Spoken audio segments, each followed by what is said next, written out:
Mofonaina isan'andro, atolotry ny Mpitandrina RAKOTONAVALONA Maholy.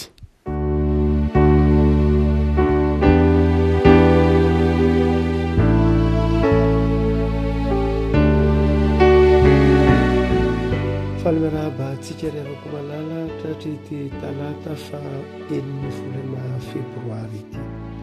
Ny mofonaina voalahatra ho antsika dia ny filazan-tsaramasina araka ny Matio 7:20. Matio 7:20 ny andiny 2:20 ka hatramin'ny 7:20. Matio 7:20 ny andiny 2:20 ka hatramin'ny 7:20. Amin'ny anaran'i Jesosy. Ary indro nisy anankiray nanatona an'i Jesosy ka nanao hoe, mpampianatro, inona ny tsara atao ka azahoako fiainana mandrakizay? Fa hoy Jesosy taminy, nahoana no anontanianao ny amin'izay tsara? Iray ny tsara, fa raha te hiditra any amin'ny fiainana ianao, tandremo ny didy. Hoy lehilahy taminy, inona avy moa? Dia hoy Jesosy, ny hoe aza mamono olona, aza mijangajanga, aza mangalatra, aza mety ho vavolombelona mandainga, manajany rainao sy ny reninao, ary tiava ny namanao tahaka ny tenanao. Ray masonao, manamasinanay amin'ny fahamarinana ny teninao ny fahamarinana. Amen. Andininy 7:20 tapany 2. Fa raha te hiditra any amin'ny fiainana ianao, tandremo ny didy. Fa raha te hiditra any amin'ny fiainana ianao, tandremo ny didy. Nisy olona anankiray nanatona an'i Jesosy, nametra-panontaniana taminy manao hoe, mpampianatro, inona no ataoko azahoako ny fiainana mandrakizay? Dia hoy Jesosy, raha te hiditra any amin'ny fiainana ianao, tandremo ny didy. Mandrakariva amintsika protestanta dia izay resahana dia ny hoe ny finoana no zava-dehibe voalohany indrindra, miantoka ny famonjen'ny olona, famonjenan'ny olona, ny finoana sola fide, izany hoe raha mino ianao, ny finoanao ny tena zava-dehibe. Ary io finoana io dia ateraky ny fahasoavan'Andriamanitra. Tsy toetra tonga ho azy ao anatin'ny olona ny mino, fa toetra ateraky ny fahasoavan'Andriamanitra tamin'ny alalan'i Jesosy. Vokatra dia indraindray ny kristianina manamaivana ny didy, na manamaivana ny lalàna, na manamaivana ny asa mihitsy aza.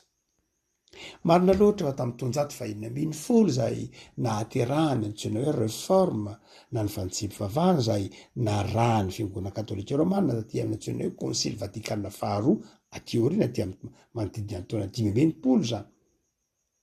Dia marina loatra fa anankiray izay niteraka an'izany fanamboarana izany ny hoe tsy ny asa akory no hamonjenan'ny olona.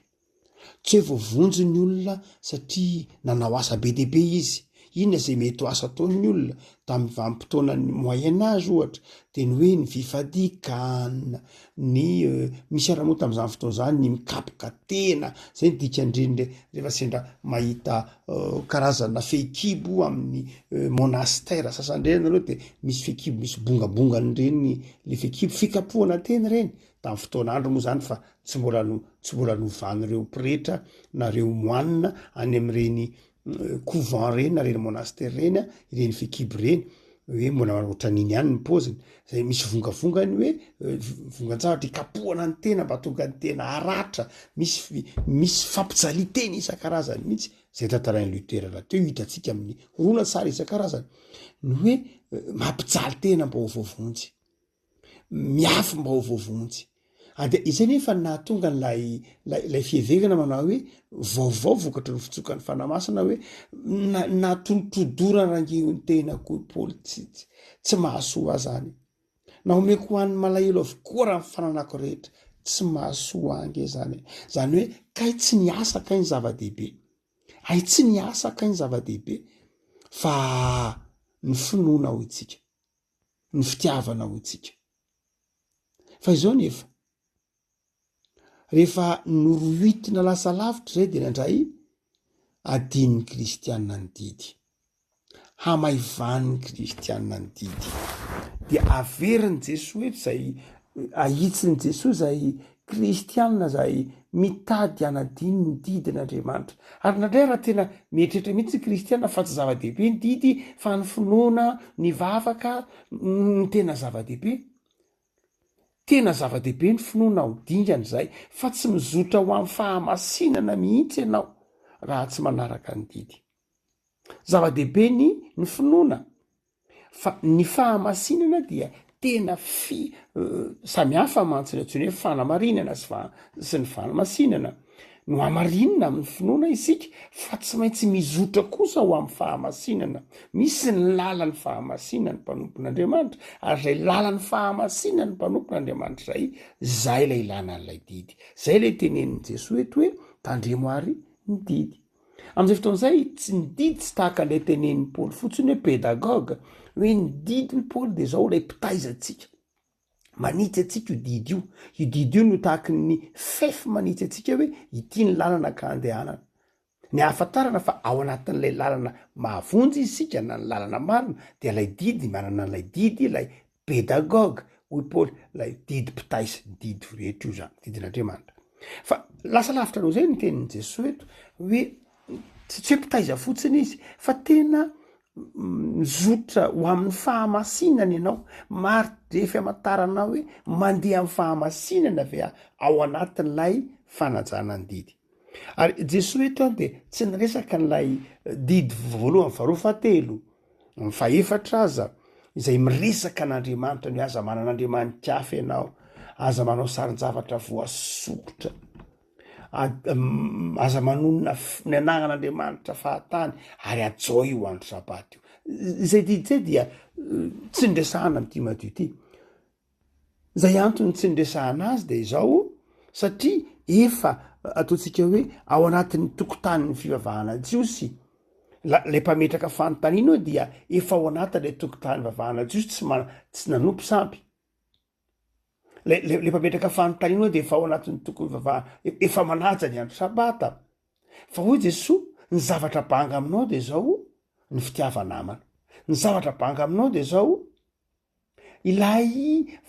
ilay fifandraisana ny mpiarabelona aminao ary zay tanterahana dia tafiditra ao amin'ny fiainana mandrakizay ianao tiavako malala na inona mety didy efa vitatsika sy tanterakitsika rehefa tsy tanterakitsika araka ny tokony ho izy ny didin'Andriamanitra de tsy tafiditra ny fanjakan'Andriamanitra isika marina fa mitenitsika mane ankaly eo amin'ny finoana eny tokoa tsy misaraka amin'ny finoana isika fa ny olona mino ho Paoly tsy hoe manao tsinitsinina ny didin'Andriamanitra tsy akory ny olona mino ny olona tia n'Andriamanitra de izao olona manaja ny didin'Andriamanitra de io tansainy Jesosy io ny ahafantaranao fa tia n'Andriamanitra ianao de manaja ny didin'Andriamanitra rehavako malala mety ho fametraka fanontaniana fapetraka tsika mandrakariva mana hoe ataoko orona zoko ny fiainana mandrakizay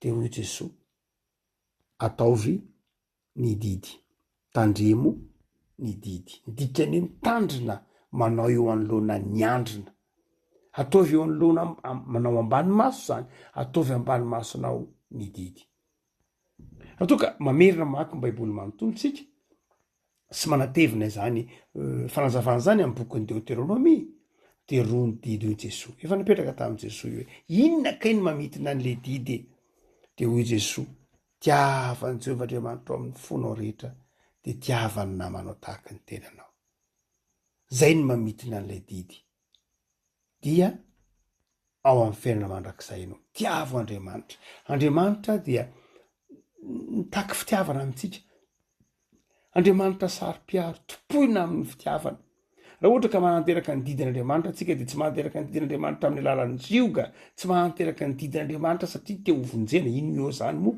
Samy te ho voavonjy araka ny tenin'ilay pira malaza manao hoe ny olona rehetra dia tao samy te handeha any paradisa. Fa izao tsy ny olona rehetra ny mananteraka ny didin'Andriamanitra, tsy ny olona rehetra ny tia an'Andriamanitra, tsy ny olona rehetra ny tia namana, tsy ny olona rehetra ny nino an' Jesosy. Afaka malala lesona omen'ny volana Febroary atsika teny hoe mampitandrina amin'ny didiny Andriamanitra. Eto dia ampitandremo soatra masintsika mba tsy hanamaivana ny didy.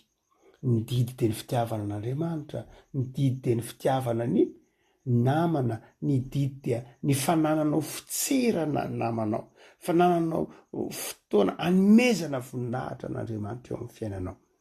Alahelo ary afaka malala ianao zay mpanompon'Andriamanitra, isika zay mpanompon'Andriamanitra, efa miaina ny fiainana kristianina, dia asain'ny tompo isika manaja ny didy, tia an'Andriamanitra, tia ny hafa.